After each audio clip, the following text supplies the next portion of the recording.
প্রিয় দর্শক, এমন একটি দুরূদ শরীফের কথা বলবো, জীবনে একটিবার হলেও এই দুরূদ শরীফের আমলটি করবেন।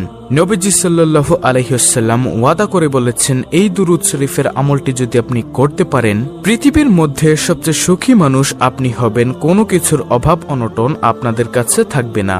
টাকা পয়সা, ধন দৌলত, মান সম্মান সবকিছু আল্লাহ রাব্বুল আলামিন আপনাদেরকে দিবেন। যারা অসুস্থ আছেন তাদেরকে আল্লাহ তাআলা সুস্থ করবেন এবং পৃথিবীর মধ্যে আল্লাহ আপনাকে সম্মানিত করে দিবেন। আল্লাহু আকবার। এবং এই পৃথিবী থেকে যখন আপনি চলে যাবেন, তখন কবরের মধ্যে যাওয়ার পর নবীজিকে দেখিয়ে জিজ্ঞাসা করা হবে, এই ব্যক্তি কে? তখন নবীজিকে আপনি কবরের মধ্যে দেখে চিনতে পারবেন ইনশাআল্লাহ। কবরটা হবে খুবই ভয়ঙ্কর।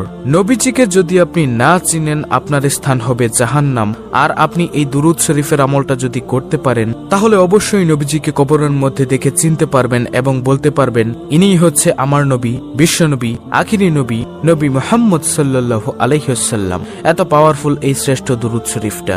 তাই আমি আপনাদেরকে এই শ্রেষ্ঠ দুরূদ শরীফের আমলটা সম্পর্কে বলে দিব। কবরের মধ্যে আপনাদের কোনো ভয় থাকবে না। এবং যেই হাসরের ময়দানে মানুষ হাহাকার চিৎকার করবে, এই হাসরের ময়দানেও আপনাদের কোনো ভয় থাকবে না। এবং হাসরের ময়দানে আল্লাহ রাব্বুল আলামিন আপনার হিসাবটা একেবারে সহজভাবে নিবে, এই দুরূদ শরীফটা যদি আপনি পাঠ করতে পারেন, দুরূদ শরীফের আমল করতে পারেন। কিন্তু প্রিয় দর্শক, একটি শর্ত হলো, শুধু দুরূদ পাঠ করলেই হবে না, পাশাপাশি আপনাকে নবীজির সুন্নত এবং আল্লাহর ফরজ বিধানগুলো পালন করতে হবে।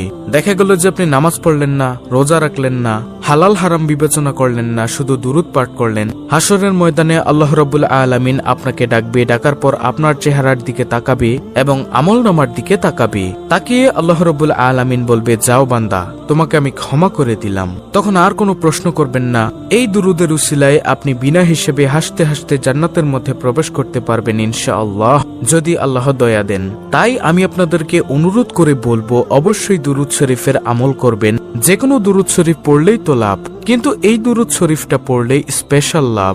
এটাই দুনিয়ার মধ্যেও আল্লাহ আপনাদেরকে সুখে রাখবে, সম্মানিত করে দিবে। যে সম্মানের জন্য সবাই পাগল, যে সুখের জন্য সবাই পাগল, কিন্তু জানে না যে নবীজির দুরূদের মধ্যে যে সুখ আছে। আল্লাহু আকবার। নবীজি ওয়াদা করে বলেছেন, এই দুরূদ শরীফটা আপনি একবার পড়বেন আর সঙ্গে সঙ্গে নবীজির রওজা পাকে ফেরেশতা আপনার নাম, আপনার বাবার নাম, আপনার ঠিকানা সহকারে নবীজির রওজা মোবারকে পৌঁছে দিবে এবং সঙ্গে সঙ্গে আপনার মর্যাদা আল্লাহ তাআলা 10 গুণ বৃদ্ধি করে দিবেন এবং সঙ্গে সঙ্গে 10টি রহমত আপনার উপরে নাজিল হবে এবং 10টি গুনাহ আপনার ক্ষমা হয়ে যাবে এবং 10টি নেকি আল্লাহ তাআলা আপনাদের আমলনামার মধ্যে দিয়ে দিবেন। তাই আমি আপনাদেরকে বলবো, নবীজির দুরূদ আপনারা বেশি বেশি পড়বেন। আমি স্ক্রিনের মধ্যে বাংলাতে এই ছোট্ট দুরূদ শরীফটা লিখে দিব। ইনশাআল্লাহ আপনারা এই দুরূদ শরীফটা প্রতিদিন সকালে 100 বার পড়বেন। যদি দিনে পড়তে না পারেন তাহলে রাতে হলেও পড়বেন। আর পড়তে মনে না থাকলে কোনো সমস্যা নেই, যখনই মনে হবে তখনই আপনি এই দুরূদ শরীফের আমলটি করবেন। ছোট্ট একটি ঘটনা আমি আপনাদেরকে বলবো, দুরূদ শরীফের যে কি পাওয়ার, তারপরে আমি আপনাদেরকে স্ক্রিনের মধ্যে বাংলাতে দুরূদ শরীফটা লিখে দিব। ছোট্ট এই দুরূদটি আপনাদেরকে শিখিয়ে দিব ইনশাআল্লাহ। তো ঘটনাটি হলো, একজন বালক যুবক হজের মধ্যে গিয়ে তিনি সব জায়গার মধ্যে শুধু দুরূদ শরীফ পড়ছেন। বড় একজন আলেম হযরত নোমান শিবলি রাহমাতুল্লাহি আলাইহি তিনি বলল, হে বালক, তুমি সব জায়গার মধ্যে দুরূদ শরীফ পড়ছো, হজের মধ্যে অন্যান্য দোয়াগুলি আছে, তুমি কি সেই দোয়াগুলো পারো না? সে বালক বলল, হুজুর আমি সব দোয়া পারি, তারপরও আমি দুরূদ শরীফ পড়ি। হুজুর বলল, কেন পড়ো বালক, আমাকে বলো। তখন সে বালকটি বলল, হুজুর আপনি তো জামানার সবচেয়ে বড় আলেম এবং ভালো লোক, এজন্য আপনার কাছে বলছি, আমি দুরূদ শরীফের যে পাওয়ার, যে শক্তি দেখেছি, অন্য কোনো কিছুর মধ্যে আমি এত শক্তি, এত পাওয়ার দেখিনি। তখন সেই বালকটিকে হুজুর বলল, আচ্ছা বলো তো দেখি, দুরূদ শরীফের মধ্যে তুমি কেমন শক্তি, কেমন পাওয়ার দেখেছ?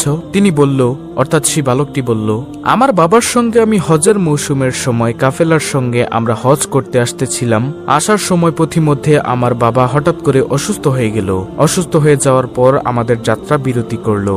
সেখানে আমরা অবস্থান করলাম আমার আব্বু অসুস্থ দেখে। তো আমার আব্বু অসুস্থ দিনের দিন এবং সময় সময় বাড়তেই আছে। এজন্য আমাদের কাফেলার মধ্যে আমাদের সঙ্গে যারা ছিল, এক দলের মধ্যে তারা বলল, হে বালক, তুমি তোমার আব্বুর খেদমত করো, সুস্থ হলে তুমি রাস্তা দিয়ে চলে চলে এসো, আমরা চলে যাই মক্কাতে হজ করার জন্য, তোমরা আস্তে আস্তে আসো। তখন সে বালক বলল, আমাদের কাফেলার লোকগণ সবগুলো চলে গেল এবং আমি আমার আব্বুর খেদমত করছিলাম। হঠাৎ করে আমার আব্বুর অসুস্থ আরো বেড়ে যায় এবং হঠাৎ করে দুনিয়া থেকে বিদায় নিয়ে চলে যায়, মারা যায়। তারপর আমি দেখলাম হুজুর, আমার বাবার চেহারাটা কালো কুচকুচে হয়ে গিয়েছে, বিগড়ে গিয়েছে, খারাপ হয়ে গিয়েছে। আমি দুশ্চিন্তায় পড়ে গেলাম। হায়রে, এমন একটি জায়গার মধ্যে, মরুভূমির মধ্যে আমার আব্বুর এই অবস্থা, আশেপাশে কোনো মানুষও নেই। যদি কোনো মানুষ দূর থেকে এসে দেখে আমার আব্বুকে এভাবে খারাপ চেহারা হয়ে গেছে, বিকৃত কালো হয়ে গেছে চেহারাটা, তখন মানুষ কি মনে করবে? তখন তিনি অর্থাৎ বালকটি কান্না করতে করতে বাবার চেহারার মধ্যে কাপড়টা দিয়ে ঘুরে কান্না করতে করতে সেই জায়গার মধ্যেই মনের অজান্তে ঘুমিয়ে গেছে। তিনি বললেন, অর্থাৎ বালকটি বলল, আমি ঘুমের মধ্যে দেখলাম একজন সাদা জুব্বার সাদা পাগড়ি পরে আমার আব্বুর কাছে আসলো। আসার পর আমার আব্বুর কাপড়টা মুখের থেকে দূর করলো। সরানোর পরে আমার আব্বুর বিকৃত চেহারাটা, খারাপ কালো চেহারাটা, তিনি তার মধ্যে তার হাতটাকে মুছে দিলেন, হাতটাকে বুলিয়ে দিলেন, মুছে দেওয়ার সঙ্গে সঙ্গে আমার আব্বার চেহারাটা নূরে নূরান্বিত হয়ে গেল, সুন্দর হয়ে গেল, চোখ ঝলমল করতেছিল। তখন আমি স্বপ্নের মধ্যেই বললাম, আপনি কে? তিনি চলে যাচ্ছিলেন। আমি পিছনের দিক দিয়ে গিয়ে বললাম, আপনি কে বলে যান, না হয় আপনাকে ছাড়বো না। কারণ এমন কঠিন সময়ের মধ্যে আমরা বিপদের মধ্যে পড়ে গিয়েছি, আর আপনি আসলেন, এসে আমার বাবাকে সাহায্য করলেন, আমার আব্বার চেহারাটাকে আপনি সুন্দর করে দিলেন। আপনি কে? আপনার পরিচয় আমি জানতে চাই। তখন তিনি বললেন, অর্থাৎ ওই সাদা জুব্বা পাগড়ি পরা, তিনি বললেন, আমি আর কেউই নই, আমি হলাম বিশ্বনবী, আখিরি নবী মুহাম্মদ সাল্লাল্লাহু আলাইহি ওয়াসাল্লাম। সুবহানাল্লাহ। তখন তিনি বললেন, আপনি কেন এসেছেন ইয়া রাসূলুল্লাহ সাল্লাল্লাহু আলাইহি ওয়াসাল্লাম? আপনি নিজে চলে এসেছেন কেন? আল্লাহর রাসূল তখন বললেন স্বপ্নের মধ্যে, তোমার বাবা দৈনিক দিনে 100 বার দুরূদ শরীফ পড়ে, রাতে 100 বার দুরূদ শরীফ পড়ে। আজকের দিনেরটা আমি পেয়েছি, কিন্তু রাতেরটা পাই না। ফেরেশতাদেরকে জিজ্ঞাসা করলাম। ফেরেশতা তখন বলল, আপনার সেই আশেক, আপনার ভক্ত যে দুরূদ শরীফ পাঠ করে, আপনার উম্মত, সে তো খুব বিপদের মধ্যে আছে, দুনিয়ার মধ্যে ভালো আমল করে না, এজন্য চেহারাটা পাল্টে গিয়েছিল, বিগড়ে গিয়েছিল, এজন্য রাতের দুরূদটা সে পাঠাতে পারে না। এজন্য আপনার আব্বু বিপদের মধ্যে পড়ে গিয়েছে, আমলে তেমন ভালো ছিল না, তারপরও দুরূদ শরীফটা পড়তে কখনো ভুলেনি। তার জন্য আমি রওজা থেকে চলে এসেছি, আমার প্রিয়কে, আমার আশেককে উপকার করার জন্য, সাহায্য সহযোগিতা করার জন্য। সুবহানাল্লাহ। তারপরে আল্লাহর রাসূল সাল্লাল্লাহু আলাইহি ওয়াসাল্লাম চলে গেলেন। এরপর সেই যুবক বলল যে, হুজুর, আমি এরপর থেকে বুঝতে পারলাম দুরুদের মধ্যে যে কি ফজিলত, কি বরকত। এরপর থেকে আমি দুরুদ শরীফ পাঠ করি। প্রিয় দর্শক, এখন কথা হলো যে কোন দুরুদ শরীফ পাঠ করলে আপনার মর্যাদা বেড়ে যাবে, সওয়াব পাবেন। আজকে যে দুরুদ শরীফটা আমি আপনাদেরকে শিখিয়ে দিব, এটা 100 বার হলেও কমপক্ষে জীবনে পড়বেন।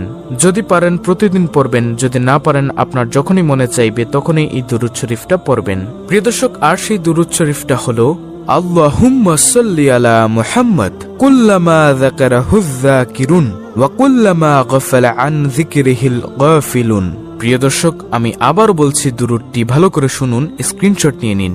আল্লাহুম্মা সাল্লি আলা মুহাম্মদ কুল্লামা যাকারাহু যাকিরুন ওয়া কুল্লামা গাফালা আন যিকরিহিল গাফিলুন।